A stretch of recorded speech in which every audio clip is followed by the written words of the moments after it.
আমার মা আমার স্ত্রীকে নিজের সতীনের চাইতেও বেশি হিংসা করে। বিয়ে করেছি আজকে 2 বছর, বিয়েটা নিজের পছন্দ মতোই করেছি।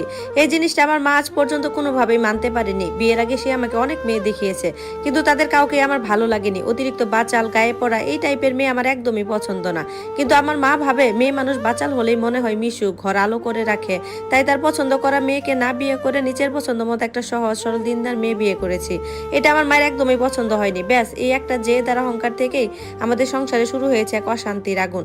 আজ আমাদের বিয়ের 2 বছর পূর্ণ হলো। এই 2টি বছর আমার জন্য কোনো রূপকথা ছিল না, বরং ছিল একটা তপ্ত বালুচরের উপর দিয়ে হেঁটে যাওয়ার মতো দীর্ঘ পথ। লোকমুখে শুনেছি সতীনের সংসার নাকি নরক হয়। আমি সতীন দেখিনি, কিন্তু আমার মাকে দেখেছি। ফারিয়াকে দেখার পর থেকে মায়ের ভেতরে হিংসাটা যেভাবে দিন দিন বাঘের মতো হিংস্র হয়ে উঠেছে, তা দেখে আমি মাঝে মাঝে স্তব্ধ হয়ে যাই। আমার মা ফারিয়ার কোনো ভালো জিনিস তো চোখেই দেখতে পারেন না, উল্টো তার সহজ সরল স্বভাবটাকেই তার সবচেয়ে বড় অপরাধ বানিয়ে ফেলেছেন। বিয়ের প্রথম দিন সকাল থেকেই সেই হিংসার আগুনটা আমি টের পেতে শুরু করি। ফারিয়া খুব ভোরে উঠে নামাজ পড়ে রান্নাঘরে গিয়েছিল মাকে সাহায্য করতে। মা তখন চা বানাচ্ছিলেন। ফারিয়া গিয়ে নরম গলায় বলল, মা দিন চাটা আমি ছেঁকে দিচ্ছি। মা তখন চায়ের ছাঁকনিটা ঝনঝন শব্দ করে সিঙ্কের উপর ফেলে দিয়ে বলেছিলেন, থাক আর নাকামি করে পরোপকার দেখাতে হবে না। ছেলে পছন্দ করে বউ এনেছে, সে এখন রানীর মতো বসে খাবে। আমার তো সাত কুলে কেউ নেই, আমি একটু জিরোবো। ফারিয়া চুপ করে দাঁড়িয়ে রইল। তার চোখ দুটো পানিতে টলমল করছিল, অথচ সে কিন্তু অন্যায় করে। আমি দরজার আড়াল থেকে পুরো দৃশ্যটাই দেখছিলাম। আমার বুকে একটা মোচড় দিয়ে উঠেছিল, কিন্তু প্রথম দিনে মায়ের উপর চড়াও হতে পারিনি। ভেবেছিলাম সময়ের সাথে সাথে সব ঠিক হয়ে যাবে, মা হয়তোবা অভিমান থেকে এসব বলছেন। কিন্তু না, দিন যত গেছে মায়ের এই হিংসার রূপ নিয়েছে এক মানসিক অত্যাচারে। ফারিয়া ঘরে কোনো ভালো রান্না করলে মা সেটা মুখেও তুলবেন না। একদিন ফারিয়া খুব যত্ন করে পায়েস রান্না করেছিল। আমি খেয়ে বললাম, বাহ ফারিয়া, পায়েসটা তো দারুণ হয়েছে। পাশে ঘর থেকে মা সেটা শুনে হন হন করে রান্নাঘরে এলেন। ফারিয়ার সামনে হাঁড়িটা টেনে নিয়ে বললেন, কি এমন হাতিঘোড়া রান্না করেছিস যে একেবারে গদগদ হয়ে যাচ্ছিস? চিনি তো বেশি দিয়েছিস, চালটাও ঠিক মতো গলেনি। আমার বাপের বাড়ির রাঁধুনি এর চেয়ে বেশি ভালো রাঁধতো। কথাটা বলেই মা পায়েসে বাটিটা ডাস্টবিনে ফেলে দিলেন। ফারিয়া একটা শব্দও করলো না, শুধু মাথা নিচু করে নিজের ঘরে চলে গেল। সেদিন মাঝরাতে আমি ফারিয়াকে ফুপিয়ে ফুপিয়ে কাঁদতে দেখেছি। আমি তাকে জড়িয়ে ধরে সান্ত্বনা দেওয়ার চেষ্টা করেছি, কিন্তু আমার নিজের ভেতরেও তখন অপরাধবোধ কাজ করেছিল। কেন আমি তাকে এই নরকে নিয়ে এলাম? ফারিয়ার অপরাধ? কেন সে বাচাল নয়? কেন সে মায়ের উপর তর্ক করে না? মা সারাদিন ফারিয়ার পেছনে লেগে থাকেন। ফারিয়া যদি বারান্দায় গিয়ে একটু দাঁড়ায়, মা বলবেন, কিরে সারাদিন তো ঘরেই বসে থাকিস, আবার নবাবজাদির মতো বাতাসে চুল উড়াতে যাওয়া কেন?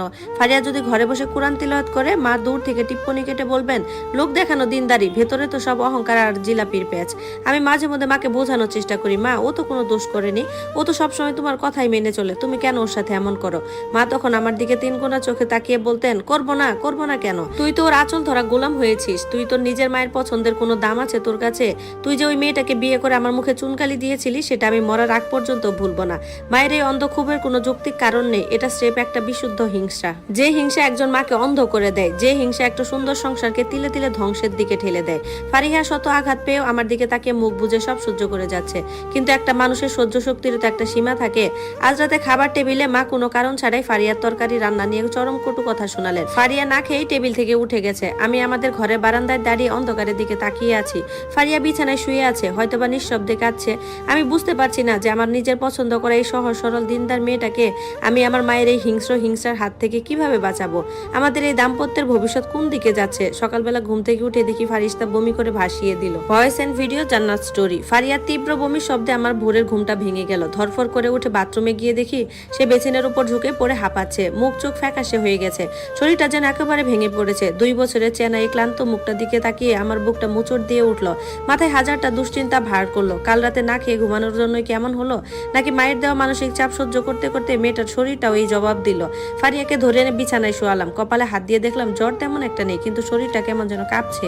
মাথায় একটু হাত বুলিয়ে দিয়ে বললাম, তুমি শুয়ে থাকো ফারিয়া, আমি ডাক্তারকে ফোন দিচ্ছি। ফারিয়া দুর্বল গলায় বলল, না ঠিক হয়ে যাবে, মা আবার সকাল সকালে রান্না করে একা একা কাজ করবে। ওর কথাটা শেষ হওয়ার আগেই মায়ের তীক্ষ্ণ গলা ড্রয়িং রুম থেকে ভেসে এলো।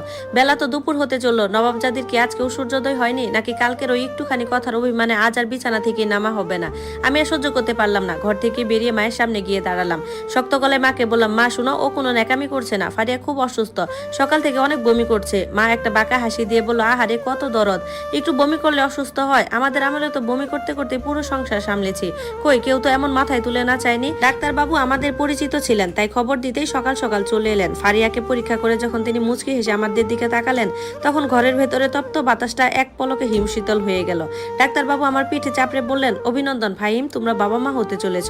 ফারিয়া কনসিভ করেছে। শুরুর দিকেই বমি আর দুর্বলতা হওয়াটা খুবই খুবই স্বাভাবিক, কিন্তু এখন ওকে খুব সাবধানে রাখতে হবে, মানসিকভাবে শান্তিতে রাখতে হবে। কথাটা শুনে আমার মনের ভেতর যেন এক পশলা বৃষ্টি নেমে এলো। 2 বছরের দীর্ঘ মরুভূমির পর এই প্রথম একটা আনন্দের বার্তা। আমি ফারিয়ার দিকে তাকালাম, ওর চোখের কোণ দিয়ে জল গড়িয়ে পড়ছে। পরম পাওয়ার আনন্দ এটা। পাশের ঘরে মা দাঁড়িয়েছিলেন, ডাক্তার বাবুর কথাগুলো ওনার কানেও গেছে।